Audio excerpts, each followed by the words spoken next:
प्रजातन्त्र पार्टी जिंदाबाद, राष्ट्रिय प्रजातन्त्र पार्टी जिंदाबाद, राष्ट्रिय प्रजातन्त्र पार्टी जिंदाबाद, राष्ट्रिय प्रजातन्त्र पार्टी जिंदाबाद, राष्ट्रिय प्रजातन्त्र पार्टी जिंदाबाद, राष्ट्रिय प्रजातन्त्र पार्टी जिंदाबाद, राष्ट्रिय प्रजातन्त्र पार्टी जिंदाबाद, राष्ट्रिय प्रजातन्त्र पार्टी जिंदाबाद, राष्ट्रिय प्रजातन्त्र पार्टी जिंदाबाद। आज यो देशलाई जोगाउने, बनाउने र बचाउने हो भने यो कांग्रेस, एमाले, माओवादीबाट तपाईले डिभोर्स गर्न जरुरी छ, सम्बन्ध विच्छेद गर्न जरुरी छ।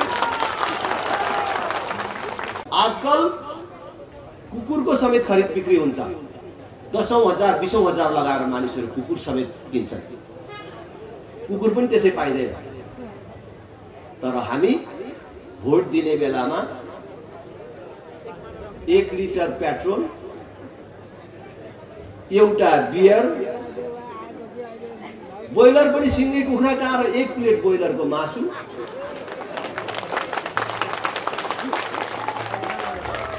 झरेर एक ट्वाकमा भोट दिन्छौँ। हामी समग्र जनता त नबनौं, सबैको म अपमान गर्न चाहन्न। हामी धेरै छाकेर ट्वाकै भयौँ, एक छाकमा एक ट्वाकमा भोट बेच्ने भयौँ। हामीले नेतालाई मात्रै दोष दिने होइन। नेता यो देश बिगार्नमा जति दोषी छन् उनलाई भोट दिने हाम्रो हात पनि त्यतिकै दोषी छ। पार्टीहरूले ठीक गरेनन् भनेर राप्रपा यिनीहरूलाई अब ठाउँ ठाउँमा छेक्नुहोस्, जुत्ताको माला लाउनुहोस्, कालो मोसो दल्नुहोस्, आक्रमण गर्नुहोस्, गाउँमा प्रवेश निषेध गर्नुहोस् भन्न आएको होइन। आज कांग्रेस, एमाले, माओवादीका कुनै त्यस्तो नेता छन् जसले मैले आजको दिनसम्म 1 रुपैयाँ पनि भ्रष्टाचार गरेको छुइनँ, म जुनसुकै मन्दिरमा छिर्न सक्छु भनेर भन्न सक्छन्? राप्रपालाई एकचोटि सहयोग गर्नुहोस्, नझुकिनुहोस्। कोही कांग्रेससँग दिक्क लागेर एमालेमा बसाइ सर्न आँट्नु भएको होला, कोही एमालेसँग दिक्क लागेर माओवादी, माओवादीमा दिक्क लागेर एमालेमा। यो काममा नफस्नुहोस् है, यो काममा नफस्नुहोस् भन्नको लागि आएको हो। साँडेको टाङमुनि बाल्टी थापेर दुध आउँदैन भन्दाखेरि अश्लील जस्तो लाग्छ। कांग्रेस, एमाले, माओवादीले 31 वर्ष देश पाउँदाखेरि बनाउन सकेनन् र बनाएनन् र आगामी दिनमा बनाउने उनीहरूका कुनै योजना पनि छैन। हामीलाई राजा महेन्द्रले बनाएको बाटो साँघुरो भइसक्यो, त्यसलाई 4 लेन बनाउने र त्यस्ता अरु 2-4टा बाटो बनाउने मान्छे चाहिएको छ। यिनीहरू रेलको कुरा गर्छन्, पानी जहाजको कुरा गर्छन्। यिनीहरूको योजना र सपना हेर्नुहोस् न। जसले जिते पनि हामी गरिबलाई के छ र यही दुखै छ। तर गरिबको दुख हटाउने राजनीतिले हो, पार्टीले हो, नेताले हो। तपाईले सही मान्छे छान्नुभयो भने तपाईको त्यो दुखको अन्त्य हुन सक्छ। अब गलत बेइमानलाई गर्नुभयो भने त्यही चुनावको बेला हात जोड्दै आउँछ, छाक र ट्वाकको व्यवस्था गरिदिन्छ। यही होला नेताले गर्ने भन्यो, त्यसैलाई भोट दिइराख्यो। अर्को इमानको कुरा लिएर आउँछ, दिनु पनि सक्दैन, अनि त्यसलाई तपाईँ आफै भन्नुहुन्छ यसले अहिले 1 कप चिया त खुवाउन सक्दैन, यस्तो फटालाई के भोट दिनु भनेर भन्नुहुन्छ। त्यसकारण मैले फेरि भन्छु, भोट दिने भन्ने कुरा छोरी दिने भन्दा पनि ठुलो कुरा हो। छोरी दिँदा कतिचोटि सोच्नुहुन्छ? 1 चोटि, 10 चोटि होइन, 1 चोटि 10 चोटि होइन, 1000 चोटि सोच्नुहुन्छ। छोरी दिने भन्ने जब कुरा सुरु हुन्छ, छटपटी सुरु हुन्छ, रातभरि निद्रा लाग्दैन। कति मान्छे लगाएर त्यो कुटुम्बको बारेमा, त्यो हुनेवाला ज्वाइँको बारेमा सोध्नुहुन्छ। अनेक मान्छे लगाएर भन्नुहुन्छ त्यसले कति पढेको छ, बुझ्देऊ बीए पास गरेको छु भन्छ, हो कि होइन, त्यसले कहाँबाट पास गरेको रहेछ बुझ्देऊ। त्यसको आम्दानीको स्रोत के रहेछ? जाँडक्सी चुरोट बिडी खान्छ कि खाँदैन बुझ्देऊ। अनि हुँदा त्यो यसो ठिटीहरू घुमाएर हिँड्छ कि हिँड्दैन त्यो पनि बुझ्देऊ न। त्यति धेरै बुझेर दिएको छोरी पनि कहिलेकाहीँ लफङ्गाको हातमा पर्छ। तर त्यस्तो लफङ्गाकै हातमा परेछ भने पनि त्यही तपाईँको एउटा छोरीले दुःख पाउँछ। दुईटा छोरी छ भने कान्छी हो, कान्छीलाई दिएको पनि त्यो ठुली छोरीलाई पनि केही फरक पर्दैन। हाम्रो बहिनीले दुःख पाइ गलत ठाउँमा पर्यो भन्ने बाहेक केही हुँदैन। तर तपाईँले दिएको एक भोट गलत मान्छेलाई परेछ भने त पुरै देशले दुःख पाउँछ, पुरा समाजले दुःख पाउँछ।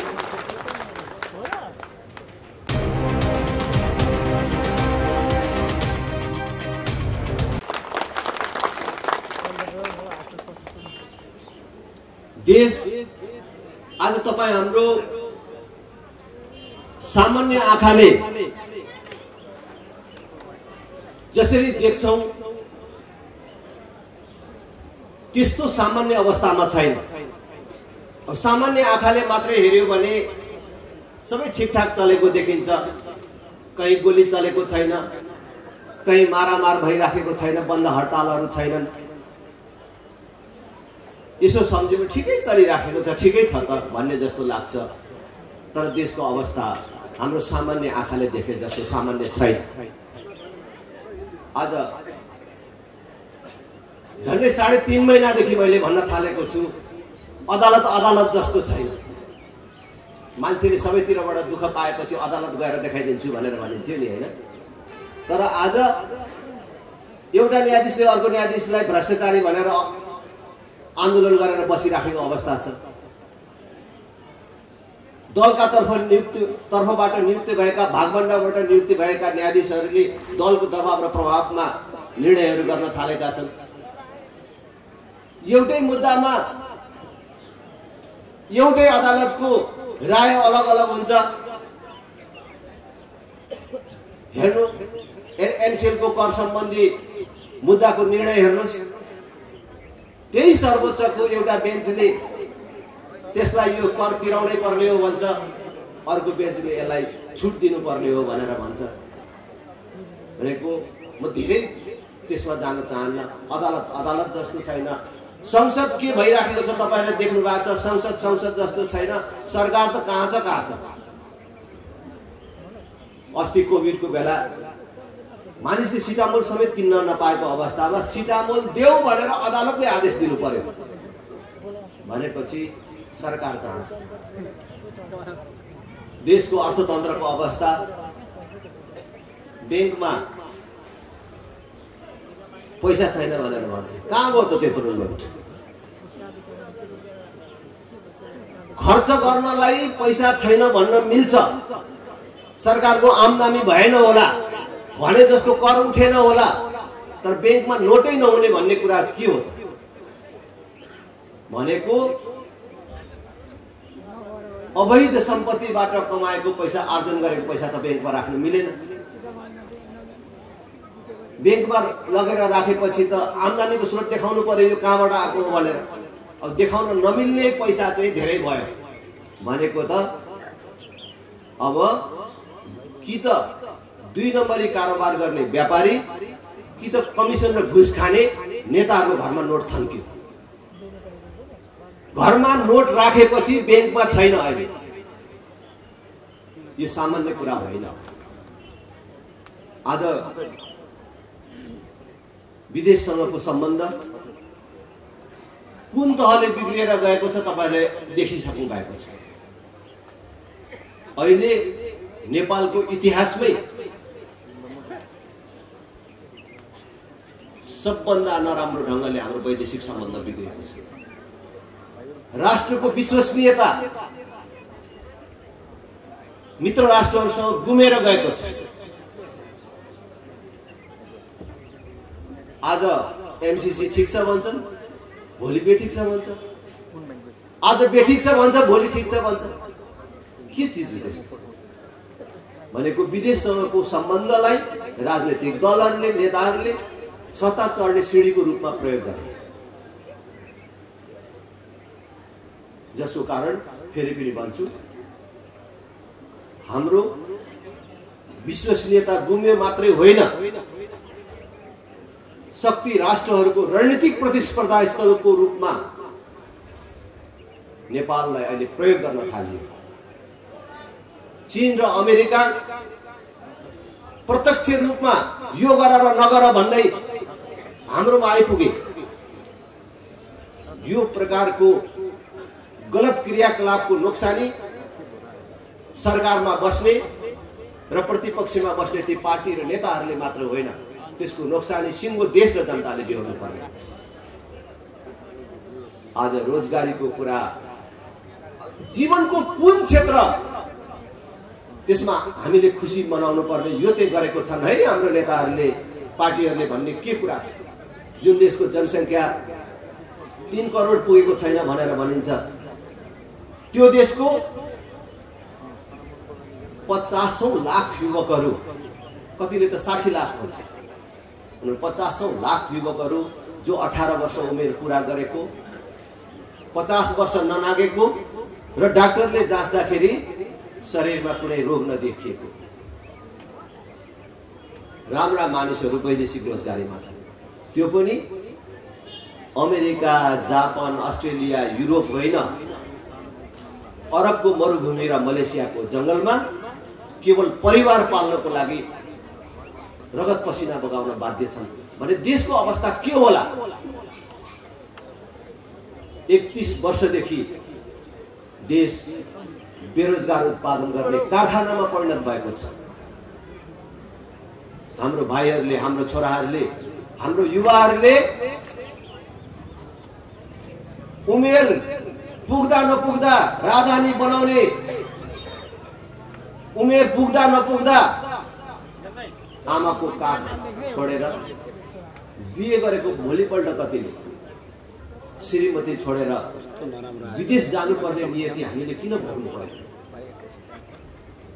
यो कसका कारणले हामीले यो नियति दोहोरिराखेका छौँ? आज 46 सालदेखि आजको दिनसम्म बाउले सुरु गरेको आज नातिमा आइपुग्यो। बाउबाट अर्को छोरो भयो, फेरि अर्को छोरो भयो, अब नाति भनेको त बाजे पुस्ताबाट सुरु भएको आज नाति पुस्तामा आइपुग्दाखेरि पनि आफैले जोतेको, आफैले भोगेको, जग्गामा पनि मानिसले धनी पूर्जा नपाउने, म मेरै जमिनमा मर्छु, मेरै नामको पूर्जामा मर्छु भनेर भन्न नपाउने स्थिति आजसम्म किन कायमै रह्यो? आज पनि हामीले यो अविकसितता, यो अभाव किन बिहोर्नु पर्यो? यत्रो वर्षमा सामान्य मल बिउ जस्ता चीजहरू किसानले आवश्यक परेको बेला पाउन सक्ने अवस्थाको किन सिर्जना हुन सकेन? किन हामीले युरिया खोज्दै जाँदाखेरि युरिया चाहिएको बेला डिएपी मात्रै छ, डिएपी चाहिएर डिएपी खोज्दै जाँदा युरिया मात्रै छ भन्ने नियति वर्षौंदेखि अहिलेसम्म किन भोगिराख्नु परेको छ? किन यस्तो भइराखेको छ? यो सबको कारण के? नेपाली जनताले पूर्व जन्ममा कुनै पाप र अपराध गरेको बापत यो सजाय पाएको हो। तपाईहरुलाई थाहा छ, विश्वमा 16-17 मात्रै देश हुँदाखेरि नेपाल भन्ने देश थियो र जुन बेला नेपाल भन्ने देश थियो त्यस बेला आजको भारत बनेको थिएन, अमेरिका बनेको थिएन। विश्वको यो प्राचीन र यो जेठो देश आज किन मागी खानेहरूको देश भयो? किन हामी यस्तो भयौं? आज पहिचान हराएको, राष्ट्रिय पहिचान गुमाउने अनि व्यक्तिको पहिचान खोज्न हिँड्ने हामीलाई कसले बनायो? हामी किन यस्तो भयौं? फेरि भन्छु, के पूर्व जन्ममा कुनै पाप गरेको कारण, कुनै श्राप पाएर हामीले यो दुःख भोग्नु परेको हो, यो नियति भोग्नु परेको हो? मैले तपाईहरुलाई भन्न चाहन्छु कि हामीले पूर्व जन्ममा कुनै पाप गरेको, अपराध गरे बापत हामीले यो सजाय पाएको होइन, यो दुःख भोग्नु परेको होइन। यही समयमा दुनियाका कयौं देशहरू जो हामीभन्दा पछि थिए अहिले समृद्धिको शिखरमा पुगेका छन्। यो 30-31 वर्ष एउटा सानो समय होइन, तर हामी किन यो? मैले भन्छु फेरि पनि, हामीले पूर्व जन्ममा कुनै पाप गरेर श्राप पाएर यो नियति भोग्नु परेको होइन। गएको चुनावहरूमा हामीले ठीक पार्टी र ठीक नेता चुन्न नसकेको कारण हामीले दुःख पाएको। त्यसकारण यो 1 वर्षभित्र तीनै तहको निर्वाचन हुँदैछ। वैशाख 30 गते स्थानीय तहको चुनाव हुँदैछ र त्यसपछि प्रदेश तथा प्रतिनिधि सभाको पनि निर्वाचन हुँदैछ। नेताहरूले ठीक गरेनन्, पार्टीहरूले ठीक गरेनन् भनेर राप्रपा यिनीहरूलाई अब ठाउँ ठाउँमा छेक्नुहोस्, जुत्ताको माला लाउनुहोस्, कालो मोसो दल्नुहोस्, आक्रमण गर्नुहोस्, गाउँमा प्रवेश निषेध गर्नुहोस् भन्न आएको होइन। हामी तपाईहरुलाई भन्न आएका छौं, आउने चुनावमा ती पार्टी र ती नेताहरूलाई भोट नदिनुहोस्। तपाईको हातमा आएको अधिकार आफ्नो पक्षमा प्रयोग गर्नुहोस्। जसले 31 वर्षदेखि देशलाई बन्धक बनाएर राखे, कांग्रेस, एमाले, माओवादी, जसले आफूलाई यो देशको ठूलो पार्टी भन्छ, परिवर्तनको पक्षधर पार्टी भनेर भन्छ, आज राप्रपा भएर, कांग्रेस, एमाले, माओवादी भएर होइन, एउटा आम नागरिक भएर छातीमा हात राखेर एकछिन आँखा चिम्म गरेर सोच्नुहोस् त, यो 31 वर्षमा कांग्रेसले, एमालेले, माओवादीले देशको लागि यो चाहिँ काम गर्यो है भनेर भन्ने कुन चाहिँ काम गरेको छ? एउटा काम देखाउनुहोस्, कुन चाहिँ काम गरेको छ? यो 31 वर्षमा 1000 मान्छेले एकै ठाउँ काम गर्ने कुनै एउटा उद्योग खोल्न सके? आज कांग्रेस, एमाले, माओवादीका कुनै त्यस्तो नेता छन् जसले मैले आजको दिनसम्म 1 रुपैयाँ पनि भ्रष्टाचार गरेको छुइनँ, म जुनसुकै मन्दिरमा छिर्न सक्छु भनेर भन्न सक्छन्? अब यिनै पार्टीलाई,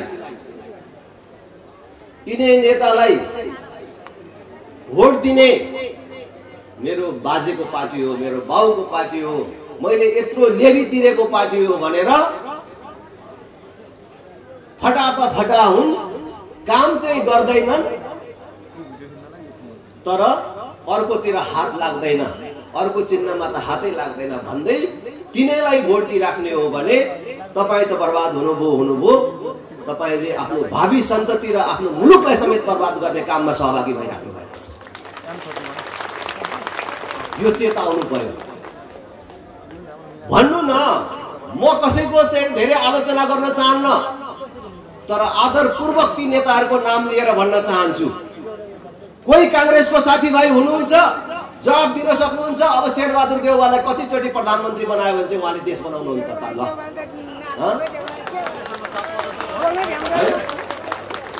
कोही एमालेको साथी छ, कोही माओवादीको साथी छ, केपी ओली प्रचण्डहरूलाई कति वर्ष र कतिचोटि प्रधानमन्त्री बनायो र कति वर्ष थपिदियो भने अब यो देश बनाउनुहुन्छ होला? कांग्रेसले जित्दा, एमालेले जित्दा, माओवादीले जित्दाखेरि उहाँ नै हुने होइन प्रधानमन्त्री? अनि तपाई किन समय बर्बाद गर्नुहुन्छ? हेर्नु, देश बनाउने भनेको राजनीतिले नै हो, अरु चीजले बनाउँदैन। राजनीतिमा गलत मान्छेहरू भए, राजनीतिमा तपाईहरुले गलत मान्छेहरूलाई पठाउनु भयो, जसका कारण यो दुःख पाइयो। त्यसकारण आउने भोट सोची विचारी दिनुस्। भोट दिने भन्ने कुरा सानो कुरा होइन। हामीले आजको दिनसम्म भोटलाई सस्तो चीज बनायौं। हामी मान्छे गाई वस्तु भन्दा सस्तो भयो। तपाईहरु आजकल सबै सामाजिक सञ्जालको पहुँचमा हुनुहुन्छ, सामाजिक सञ्जालमा आइराखेको छ। एउटा गाईको दाम कति पर्छ? आजकल 50,000 देखि लाखसम्म पर्ने गाईहरू छ। त्यसै गरेर भैँसीको दाम त्यो लाखौं हो, खसीको पनि 50,000 सम्म पर्छ। आजकल कुकुरको समेत खरिद बिक्री हुन्छ। 10,000 20,000 लगाएर मानिसहरू कुकुर समेत किन्छन्। कुकुर पनि त्यसै पाइदैन। तर हामी भोट दिने बेलामा 1 लिटर पेट्रोल एउटा बियर, बोइलर पनि सिङ्गै कुखुरा कहाँ र 1 प्लेट बोइलरको मासु,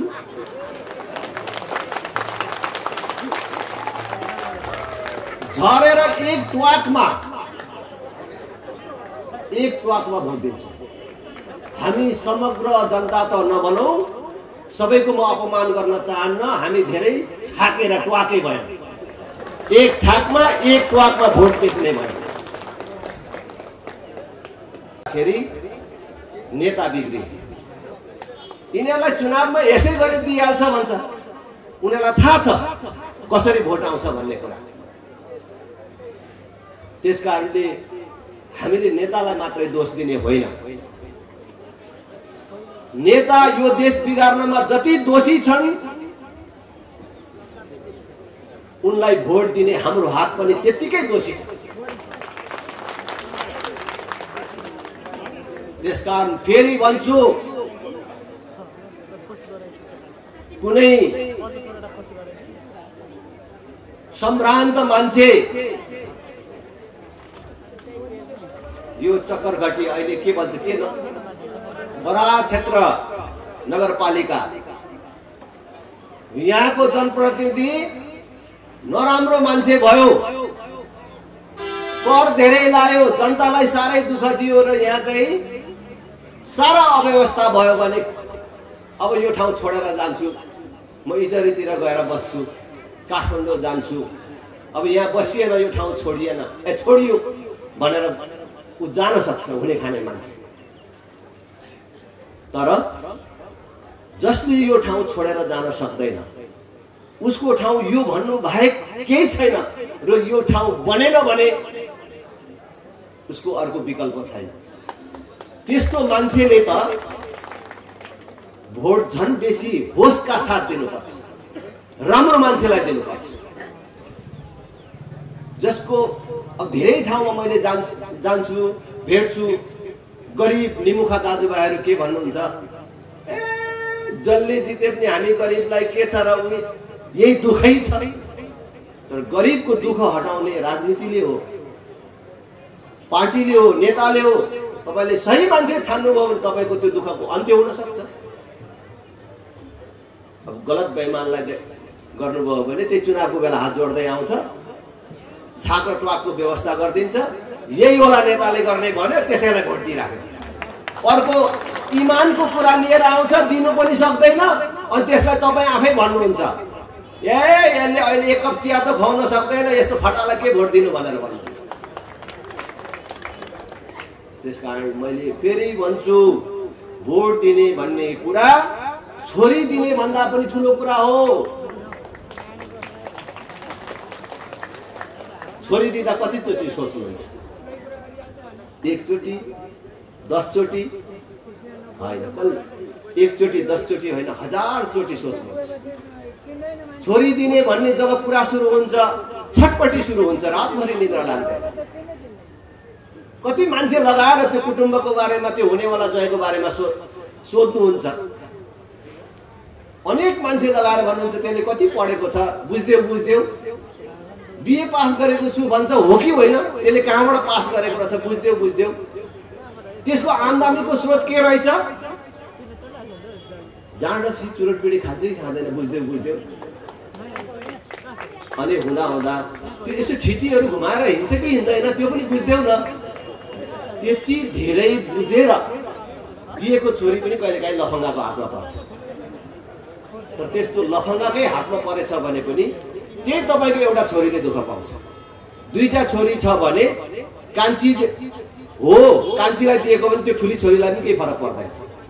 हाम्रो बहिनीले दुःख पाइ गलत ठाउँमा पर्यो भन्ने बाहेक केही हुँदैन। तर तपाईँले दिएको एक भोट गलत मान्छेलाई परेछ भने त पुरै देशले दुःख पाउँछ, पुरा समाजले दुःख पाउँछ। त्यसकारण भोट दिनुभन्दा अगाडि 1000 चोटि सोच्नुहोस्। यो कांग्रेस, यो एमाले, यो माओवादी भन्ने त पूर्ण रूपले असफल भइसके। जसरी तपाईले राम्रो सोचेर दिएको ज्वाइँ लफङ्गा मात्रै परेन, लागु औषध खाएर हिँड्ने मात्रै परेन, लागु औषधको पनि व्यापारी परेछ भने तपाईको छोरी त्यसैलाई फेरि सम्झाएर छोरी जा जा भने त्यही पठाउने र अझ थप बर्बाद गर्नुहुन्छ कि छोरीलाई छुटाउने डिभोर्स गर्नेतिर लाग्नुहुन्छ? तपाईको छोरीको भविष्य बाँकी रहेको भविष्य जोगाउन चाहने हो भने त डिभोर्स गराउनतिर लाग्नु पर्यो नि त। त्यसकारण आज यो देशलाई जोगाउने, बनाउने र बचाउने हो भने यो कांग्रेस, एमाले, माओवादीबाट तपाईले डिभोर्स गर्न जरुरी छ, सम्बन्ध विच्छेद गर्न जरुरी छ। नझुकिनु। कांग्रेस, एमाले, माओवादी भनेको अलग पार्टी होइनन्। यिनीहरू एक सिक्काका दुई पाटाहरू हो। यी यताबाट हेर्दा अलग, यताबाट हेर्दा अलग देखिन्छ, तर यता यता जे भने पनि यो हातै हो नि।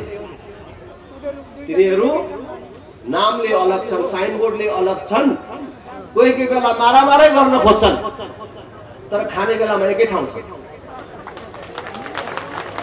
विदेशीको अगाडि पाउ पर्ने कुरामा एकै ठाउँमा छन्। कुरा जतिसुकै ठुल्ठुलो गरे पनि आखिरी अस्ति एमसीसी पास गर्ने बेलामा कोही नारा लगाएर नसुन्ने भए, कसैलाई एउटा टालो दिएपछि त्यो टालोले लात छोपिन्छ भनेर नाङ्गै गए। हामीले छोपेको छौँ भन्दै, तर छोपिएको थिएन। आखिर सबै एकै ठाउँ छ।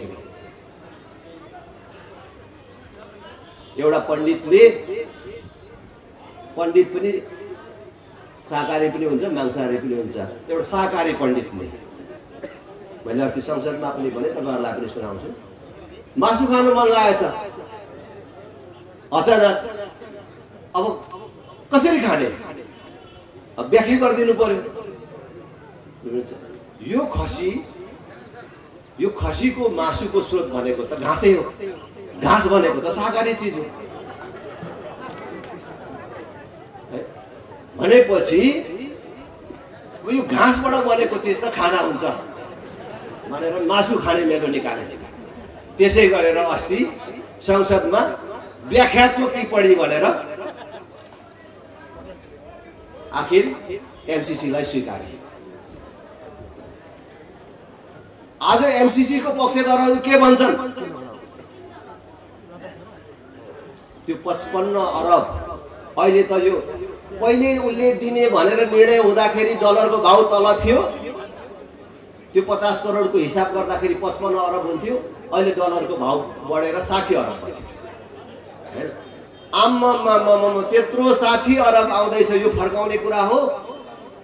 बरु चाइनालाई पनि 70 देऊ भन्ने, इन्डियालाई 80 देऊ भन्ने, सबै विदेशीहरूको सहयोग ल्याएर देश बनाउने भनेर भन्छ। तपाईहरु टाढाको कुरा नगर्नुस्। हाम्रो गाउँ समाजमै अर्काले सहयोग दिएर कोही मानिसको आपद विपदको बेला छाक तरेको होला, अरूले सहयोग दिएर आपद विपदको बेला अलिकति ओतिने मौका कसैले पाएको होला, तर अर्काले सहयोगै दिएर कोही मानिस धनी बनेको देख्नु भएको छ? मागेरै कोही मान्छे धनी भएको, सम्रान्त भएको देख्नु भएको छ? संसारको कुनै देश अर्काले सहयोग गरेरै मात्रै धनी भएको देख्नु भएको छ? पौरख गर्नु पर्यो। यिनीहरू के भन्छन्? हाम्रो देशमा यति धेरै बिजुली उत्पादन हुँदैछ, त्यो बिजुली भारतमा नबेचिकन, बंगलादेशमा नबेचिकन कहाँ लानु त्यत्रो बिजुली भन्छ। अनि त्यही बिजुली बेच्नको लागि अहिले अमेरिकाले दिएको पैसाले बिजुली कुदाउने बाटो, त्यो तार टाङ्ने, ट्रान्समिसन लाइन बनाउने हो भन्छ। तपाईहरुलाई याद रहोस्, यो एमसीसी ले दुईटा चीज बनाउने हो। अब अरु चीज त भित्र के बन्छ त्यो त धेरै म भन्दिन, तर हामीले देखेर बनिने चीज भनेको एउटा बिजुलीको तार टाङ्ने, एउटा केही किलोमिटर बाटो स्तरोन्नति गर्ने, अनि साँगुरोलाई फराकिलो बनाउने। आज त्यो बिजुलीको तार किन टाँगेको भन्दाखेरि मैले फेरि भन्छु, त्यो अहिले देशमा जति विद्युत उत्पादन भइराखेको छ, कुनै दिन धेरै भयो भने त्यो भारत बेच्नुपर्छ भनेर त्यो लाने बाटो बनाएको।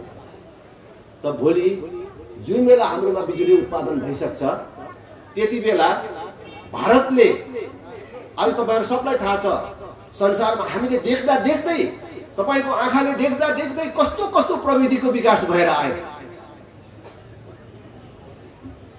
भोलि यस्तो बिजुली हामीलाई चाहिँदैन भनेर उसले वैकल्पिक ऊर्जाको त्यही विकास गर्यो भने त्यो तारबाट के कुदाएर लाने नभन्नुहोस्। त्यसकारणले नेता त त्यस्तो हुनु पर्थ्यो, पार्टी त त्यस्तो हुनु पर्थ्यो। हामीलाई हाम्रो बिजुली बेच्नै पर्छ भन्ने छैन, हाम्रो बिजुली हाम्रै देशमै खपत गर्छौं। आज हेर्नुहोस्, तपाईहरुलाई जानकारी गराउँछु, हाम्रो देशकै धेरै ठाउँमा अहिले पनि बिजुली पुगेको छैन। आज पनि सबै घरहरुमा बिजुली बलेको छैन। पहिले कुरा त हामी हाम्रो प्रत्येक नागरिकको घर दैलोमा बिजुली पुर्याउँछौं भन्नु पर्यो। दोस्रो कुरा, आज डिजेल, पेट्रोल र ग्यासको कारण हाम्रो कति पैसा बाहिर गइराखेको छ। आज कुन प्रकारको कष्ट हामीले बिहोरी राखेका छौं। बिजुली पुर्याउँछौं, सतह सिंचाई नभएको ठाउँमा भूमिगत सिंचाईको लागि सहुलियतमा बिजुली दिन्छौं। देशमा ठुलठुलो उद्योग धन्दाहरूको स्थापनामा जोड दिन्छौं, जसले 5000 मान्छेहरूलाई अथवा हजारौं मान्छेहरूलाई रोजगार दिने उद्योग खोल्छ। त्यसलाई 10 वर्ष 20 वर्षसम्म कर नलाग्ने व्यवस्था मिलाउँछौं। त्यसमा कुनै पार्टीले हस्तक्षेप गर्न नपाउने व्यवस्था मिलाउँछौं। हाम्रो भाइ छोराहरूले यही गरी खाने व्यवस्था मिलाउँछौं भनेर भन्ने मान्छे हामीले किन पाउन सकेनौं। यति गर्यो भने हाम्रो बिजुली कहाँ बेच्नु पर्छ। हाम्रो बिजुली यही, बिजुलीको तार टाँगेर गाडी कुदाउनु पर्दैन। आजभोलि पहिले ट्रली बस कुदाउँदाखेरि त्यस्तै बेला थियो, त्यो तारको लट्ठा टाँगेर कुदाउनु पर्थ्यो। काठमाडौँमा तपाईहरुले देख्नु भएको। आजकल बिजुलीको गाडी तपाईको यही घर दैलोमा धेरैले कुदाइसके, थाहा पाउनु भएको छ कि छैन। बिजुलीले गाडी कुद्न थालिसक्यो। हाम्रो देशमा छ्यापछ्याप्ती गाडीहरू कुद्न थाल्यो। भोलि ठुलठुला बसहरू बिजुलीबाट कुदाउने, डिजेल पेट्रोल नल्याउने। अब त्यो बाटोमा लाग्छौं भनेर हाम्रो नेताहरू किन भन्न सक्दैन, ती पार्टीहरू किन भन्न सक्दैन। उनीहरूको मानसिकताले दास मानसिकता भइसक्यो। उनीहरूको अब दिमागमा यस्ता कुराहरू आउँदैनन्। बाँझो भइसक्यो। त्यो उर्वरा मरिसकेका पार्टी र नेताहरूलाई अब भोट दिएर फेरि पनि देश बन्छ भन्ने भ्रममा नपर्न म तपाईहरु सबैलाई हार्दिक आग्रह गर्न चाहन्छु। हामी एउटा संकल्पका साथ, एउटा अठोटका साथ राजनीतिमा आएका छौं। म कुनै भ्रममा छुइन। अरु राजनीतिक पार्टी र तिनका नेताहरूले राजनीतिलाई पेशा व्यवसाय मानेर, राजनीतिलाई कमाई खाने भाँडो बनाएर जुन ढंगले देशमा राज गरिराखेका छन्, त्यो देखेर ल म पनि यही राजनीतिको सजिलो बाटो रहेछ भनेर राजनीतिमा आएको मानिस होइन। पहाडमा कोदो खान नपुगेर मधेस झरेको लिम्बुको छोरा हुँ म। यो राजनीति देश सेवाको सर्वोत्तम माध्यम हो र हामी जस्ता मानिसहरूले अथवा एउटा इमान भएको मानिसले यो देश पायो भने 5-10 वर्ष भित्रमा यो देशलाई समृद्धिको एउटा शिखरमा, एउटा बिन्दुमा पुर्याउन सकिन्छ भन्ने सपना र योजनाका साथ हामी निकट भविष्यमै स्थानीय तहको चुनाव हुँदैछ। म तपाईहरुलाई आग्रह गर्न चाहन्छु, एकचोटी राष्ट्रिय प्रजातन्त्र पार्टीका उम्मेदवारहरूलाई भोट दिएर हेर्नुहोस्। राष्ट्रिय प्रजातन्त्र पार्टीले चुनाव जितेको स्थानीय तहमा 12 कक्षासम्म शिक्षा पूर्ण रूपले निशुल्क हुनेछ। सबै नागरिकका छोराछोरीहरूले दिनको 1 घण्टी कम्प्युटरसँग खेल्न पाउने व्यवस्था हामीले मिलाउने छौं। बाल कक्षाहरूलाई आजकल तपाईको शहर बजारमा मन्टेसरी स्कुल भनेर भन्छ नि, त्यो मन्टेसरीको तहमा परिणत गर्नेछौं बाल कक्षाहरूलाई। र बाल कक्षामा पढाउने बाल शिक्षकहरूलाई न्यूनतम 15000 तलब हामीले दिनेछ। अहिले 6000-7000 मा झुन्डाइराखेको छ। आधारभूत स्वास्थ्य सेवाबाट कुनै पनि नागरिक वञ्चित हुन नपर्ने व्यवस्था हामीले मिलाउँछौं। सबै नागरिकलाई स्वास्थ्य बीमाको दायरामा ल्याउँछौं र जसले स्वास्थ्य बीमा गर्न सक्दैन त्यो गरिबीको रेखा मुनि रहेको नागरिकको पालिकाको तर्फबाट स्वास्थ्य बीमा गराइदिन्छौं। र कुनै पनि नागरिक अस्पतालको मुख देख्न नपाएर मर्यो भन्ने कुरा हामीले जितेको गाउँपालिकामा कसैले सुन्नु पर्दैन। कृषि हाम्रो उच्च प्राथमिकता हुनेछ। हामीले आम युवाहरूलाई रोजगारीसँग जोड्नेछौँ। गाउँपालिका नगरपालिकामा स्थायी रूपमा एउटा तालिम केन्द्रको स्थापना गर्नेछौँ। वर्षैभरि सिपमूलक तालिमको व्यवस्था हामीले गर्नेछौँ। पूर्वाधार विकासमा हामीले जितेको गाउँपालिका नेपालको नमुना गाउँपालिकाको रूपमा पूर्वाधार विकास गरेर हामीले देखाउँछौँ। यति काम गर्नको लागि हामीले कर बढाउँदैनौँ, सरकारको माथिल्लो सरकारको पनि धेरै मुख ताक्दैनौँ। अहिले भएकै स्रोत साधनबाट गर्न सकिन्छ भन्ने हामीले हिसाब निकालेका छौँ। हामी भ्रष्टाचार गर्दैनौँ। भ्रष्टाचार गरेर खानु आमाको रगत खानु सर मानेर काम गर्छौँ। हाम्रै प्रतिनिधिहरू पनि भ्रष्ट भयो भने त्यति नै बेला हामीले कारबाही गरेर निकाल्छौँ। हामीले हाम्रा हरेक उम्मेदवारहरूको अग्रिम राजीनामा लिएर मात्रै हामीले उनीहरूलाई उम्मेदवारी पत्र दिन्छौँ। हामी युवा, महिला, बालक, ज्येष्ठ नागरिक सबैको उचित सम्मान र सुरक्षाको व्यवस्था मिलाउनेछौँ। हामीले जितेको गाउँपालिकामा कुनै पनि जाति वर्गका मानिसहरूले उपेक्षित महसुस गर्नु पर्दैन। कोही दलित हुने छैन, कोही मालिक हुने छैन, सबै बराबर हुनेछन्। हामीले कसैलाई जातको आधारमा होइन, जो गरिब हुन्छ उसलाई हामीले संरक्षण दिएर अगाडि बढाउनेछौँ। अहिलेको जातको विभेदकारी जो व्यवस्था संविधानले गरेको छ, एकातिर भन्ने कसैले पनि कसैलाई जातको आधारमा भेदभाव गर्यो भने, वर्गको आधारमा, लिङ्गको आधारमा, धर्मको आधारमा छुवाछुतको व्यवहार गर्यो भने त्यो दण्डनीय हुनेछ भनेर भन्ने। तर त्यही संविधान अन्तर्गत ऐन बनाएर भन्ने फल्ना फल्ना जाति चाहिँ दलित हुन् भनेर भनेपछि यो दलित भन्ने चिज कहिले अन्त्य हुन्छ?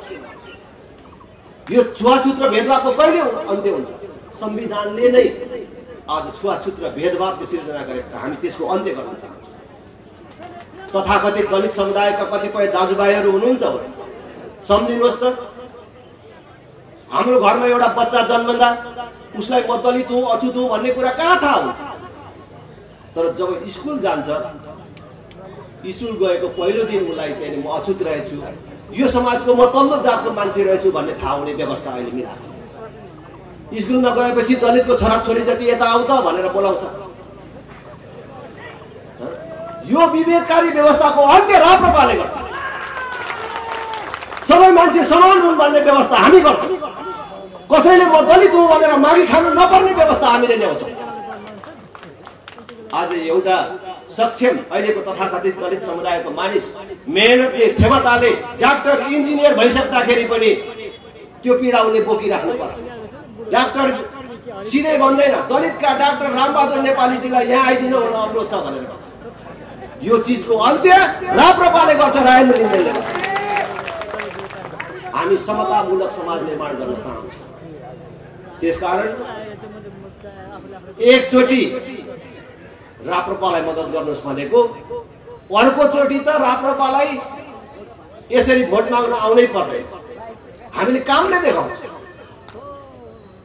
मैले मेरो निर्वाचन क्षेत्रमा भनेको थिएँ, मलाई एकचोटि चुनाव जिताउनुहोस्। कांग्रेस, एमाले, माओवादीले नगरेको काम जो 25 वर्षमा गर्न सकेनन् त्यो 5 वर्षमा गरेर देखाउँछु। त्यो सकिन भने भोट माग्न आउँदिन भनेर भनेको थिएँ। अब यो चोटि मैले भनेको छु, म धेरै जिद्दी गर्दिनँ है, मेरो कामले भोट माग्छ भनेर मैले भनिसकेको छु। मेरो क्षेत्रमा तपाईहरुले गएर हेर्नुहुन्छ, हामीले प्रयास गरेका छौँ। 4टा स्थानीय तहमा, 2टा स्थानीय तहमा राष्ट्रिय प्रजातन्त्र पार्टी एक्लैले चुनाव जितेको छ। त्यहाँ 12 कक्षासम्म निशुल्क छ। यो भनेको होइन, मैले अघि भनेको कुरा राजेन्द्रले कहाँबाट पैसा ल्याएर पुर्याउँछ? कांग्रेस, एमाले, माओवादीले नसकेको काम कहाँबाट गर्छन्? हामी त गरेर देखाइदिएको छ। त्यसकारणले राप्रपालाई एकचोटि सहयोग गर्नुहोस्, नझुकिनुहोस्। कोही काङ्ग्रेससँग दिक्क लागेर एमालेमा बसाइ सर्न आँट्नुभएको होला, कोही एमालेसँग दिक्क लागेर माओवादीमा दिक्क लागेर एमालेमा। यो काममा नफस्नुहोस् है, यो काममा नफस्नुहोस् भन्नको लागि आएको हो। साँडेको टाङमुनि बाल्टी थापेर दुध आउँदैन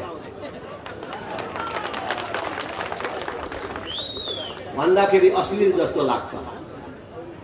तर साँडेको टाङमुनि बाल्टी थापेर साँडेले दुध दिएन भनेर साँडेलाई सुमसुम्याउँदा दिन्छ त? बस्दाखेरि गाईले छटपटायो भने यसले यसलाई घुसुनाले टोकेछ क्या बाबु, अलि कन्या कन्या सुमसुमा त छोराछोरीको पनि मद्दत लिइन्छ नि। त्यसरी पनि गाई कहिलेकाहीँ सन्चो भएर दुध दिन्छ।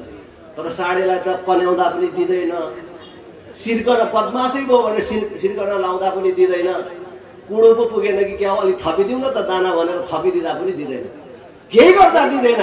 किनभने साँडेको धर्म नै दुध दिने होइन।